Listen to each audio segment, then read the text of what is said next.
brother had mentioned about going into a room to pray. For a number of years, I always spent a lot of time in my personal prayer. But after coming here, the excuse I gave myself was I got very busy. That declined, the quality of prayer tremendously declined. I just got very busy doing other things. And I knew that it wasn't right, but it wasn't changing. And then one fine day, I had a fall. And now, for the past nearly 2 years, a year and a half, it's tremendous because he's just given me this room to pray. And instead of half an hour, 1 hour, I get hours together to pray. So this is something that I know is for His greater glory. And it's quite an amazing feeling because something that I'd always wanted to do, I never did after coming here for 3 years or so. But now there is so much of time in a room by myself the whole day. My wife's not there, my daughter's not there, so it's a wonderful time of prayer and of a relationship with the Lord. So that is something I wanted to share. And when I was talking to Brother Chandru, what he shared with me is, he said about this room, what he comprehended was, it's not the physical aspect of closing the door, but you close yourself from the rest of the world, and then you can actually be in prayer, in your personal prayer, which struck me quite a bit as well. Something that we all could do when we are busy with our regular lives. And the other thing was, today when Brother said, if we live by the commandments, we will only be a slave. We will live like slaves. And if we live by the Holy Spirit, then we'll be a child of God. And this is again something that has come strongly to me in the past, maybe a year, a little more, is to be a child of Jesus. You know, when I was a very small boy, I used to always, one thing I enjoyed and I remember so distinctly is when I went for a walk with my dad. I used to always walk up in front of him, small, I'm talking about maybe 4 or 5 years old. I used to walk up in front of him, lift up my hands and say, Edukka, Edukka in Malayalam means carry me. And I enjoyed that. I enjoyed every moment because every time he carried me, I was in the most secure place that I wanted to be. I didn't need anyone else or anything else. That is something I do now. I just stand in front of Jesus and say, carry me. And now he carries me all the time. So, and one more thing I wanted to share, brother, was this. I shared it with brother a little earlier. He was talking about the saints. My favorite saint has always been Saint Joseph of Cupertino. I watched his movie. And today, when he was talking about Saint Therese of Lisieux, I said, and this Saint Joseph's name was coming to my heart, and I said, no, brother will not, he probably has no connection to Saint Joseph of Cupertino that much, and I didn't expect him to say it. I wasn't even thinking about it, and suddenly, just before he mentioned, he said, I recommend you to pray to one more saint. And I said, I have another saint. And that's when he mentioned Saint Joseph of Cupertino. I was thrilled, I was absolutely thrilled. Thank you, brother. Thank you so much. You say something about the China project.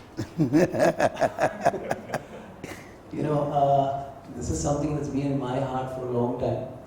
I've had a lot of connections with China from my earlier working career. I've been there a few times. Couple of Chinese friends, very close friends, both in the business side and otherwise. And there was one Chinese associate, she's a lady who, in a communist country, it's very difficult to be spiritually inclined. But she always used to ask me, she says, Remy, what is Christianity? And this was when we used to go out, for a business meeting or so. So every time I got a chance, I would witness to her, and because she was standing on the cusp between choosing Christianity or Buddhism, because her boss was a Buddhist, and I remember her telling me, and then when I finally decided that I'm giving up everything and coming here, she couldn't believe it. She kept asking me, she said, how can you do that? I said, it's not me, I don't do it, it was, it's Jesus who does this. She couldn't understand, and she sent me a mail asking me about this. And so somewhere when brother mentioned about praying for China and evangelizing, something that has always been in my heart, because it's a country where there is hardly any religion. There is absolutely no religion. So I think it requires a lot of prayer. I thought I should ask all of you to pray. Every time I went there, I would, outdoors when we went out for dinner in a restaurant, I would have no hesitation in saying my prayers before eating. I'd make a sign of the cross and pray. I put my head down and pray, and there would be a lot of people staring at me, but I couldn't care. So something that I wanted you all to do, just pray for this country. Thank you. Yes.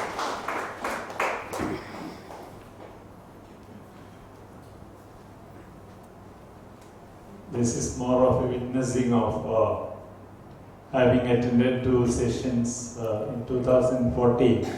I made 2 9-day retreats conducted by Brother Thomas Ball, because I was taken up by the idea of wisdom. So I was after attending that 2 programs, I made it a point to wake up every day at least by 5, maybe 4:30, 5 o'clock I will be up. So it is as if someone pushing me up. And I used to pray for wisdom. And in between, I just look at the door whether someone is waiting. Maybe I must have noticed a shadow, but definitely I can say that I have gained. I could forgive everybody. I don't feel any pain when I think of those who have hurt.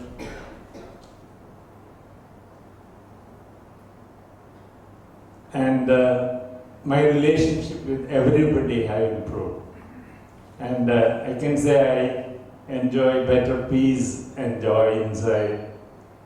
And after that, I have not made much mistakes.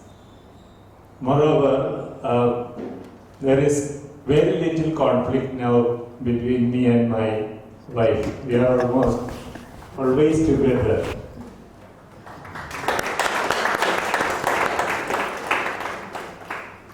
And God has chosen us to work among families. So we are chosen to give programs to couples on family life. And now I understood why this has happened, because when you are on a way, abandon that way and go the way where there is no way. So that is the way of God. Now I understand the way of God is not the one we have been planning. That plan God has taken away.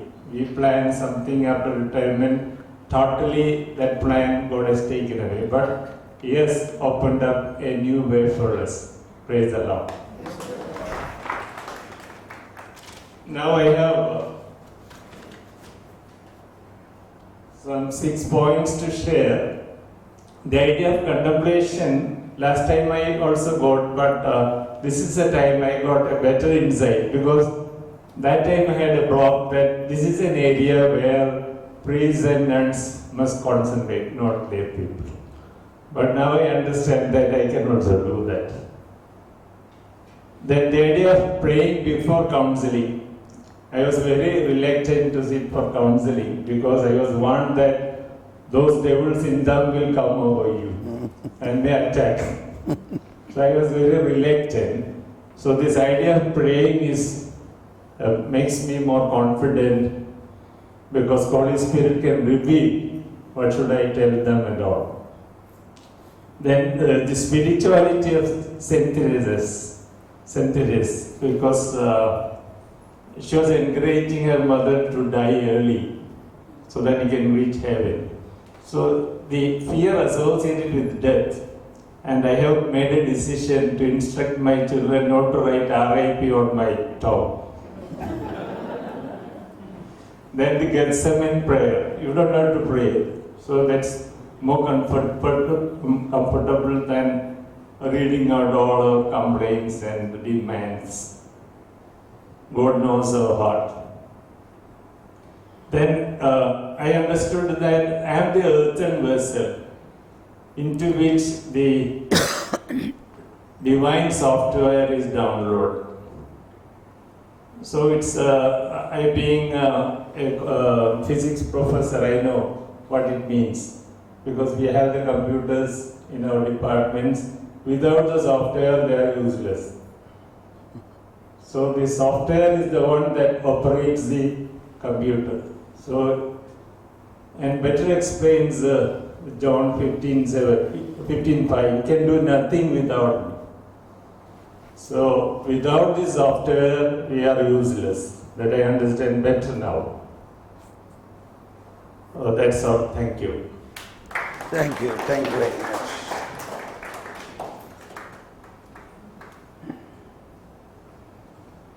Yes.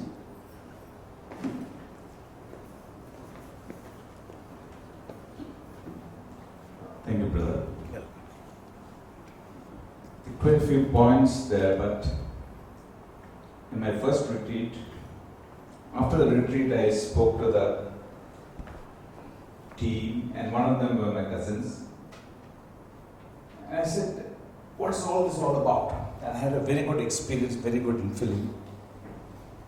And I just was happy. I said, let's go evangelize. He told me, take it easy. Yours is a grace that is in a vessel. You shed it out, you give it out, you're empty. You must first know how to recharge it. That's what brother said. Most prayers that we are taught is intercessory prayer. But the prayer that gives you spiritual growth, that is what we have to concentrate on and continuously do that. But the family prayer is an intercessory prayer. It cannot be replaced. Personal prayer, contemplative prayer, and most of all, being in the presence of God. And without the Holy Spirit, we can do nothing, as Romans 8:26 says. We do not know how we ought to pray. But in our weakness, the Holy Spirit joins us interceding in moans and groans. And that is one meaning of gift of tongues. One end of it where the Holy Spirit is interceding and you are moaning and groaning. But the prayer reaches.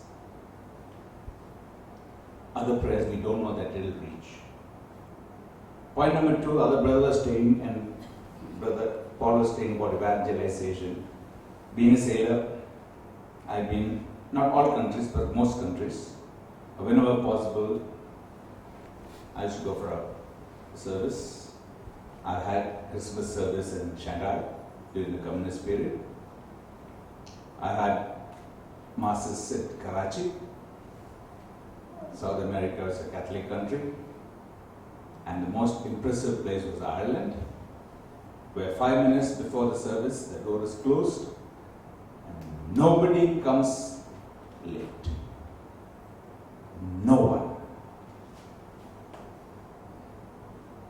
There was one fellow who came late, that was me. In Pakistan, there is a village, an area near between Karachi and Rawalpindi on the hillside. They call it Kafirstan. That means a place of non-believers. They speak a separate, different language, and they are sort of ostracized from the normal society. They have a strange language of prayer.